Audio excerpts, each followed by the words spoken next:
اللهم صل و سلم و بارک علیه. الله مهربان طاعت و عبادت هایی را که الحال جمع این بندگان تو انجام دادند خدایا به درگاهت مقبول بگردانی. باز هم محبت و اخلاص یقین ما به سوی دین زیاد بگردانی.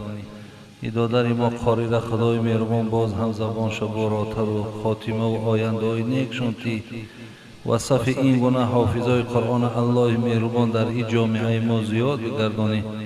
ربنا لا تزغ قلوبنا بعد اذ هدیتنا و هب لنا من لدنک رحمه انک انت الوهاب یا ارحم. حضرت عقبه ابن عامر یک صحابه پیغمبرمون ای حضرت پرسید که حضرت مرا یک دلالت نمیکنی به یک عملی که میخواهم که هم خیر دنیا بیابم هم خیر آخرت بیابم.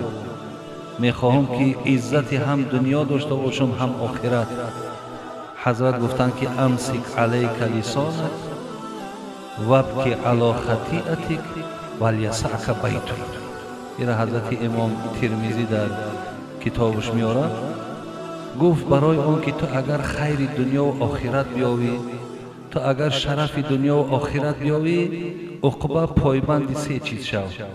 همیشه با زبانت سخنی رو بگو که در او راضی خدا باشه. دو، هر خطا و کمبود و لغزشی که تا امروز کردی برای اونها آب دیده کن، برای اونها گریه کن. سیوم، در خاندان نظام اسلامی را جاری کن. یعنی خاندان تو باید همش اهل نماز باشند، خاندان تو باید همش اهل روزه باشند، خاندان تو باید همش قرآن خوان باشند. یعنی خاندان آدم مسلمان باید بوی دین کند، باید بوی قرآن کند. عقبه گفت پایبند این سه چیز شو تا همون خیر دنیا و آخرت میابی. خداوند برای ما و شما توفیق نه بر همه ما و شما نصیب گرداند. آمین یا رب العالمین.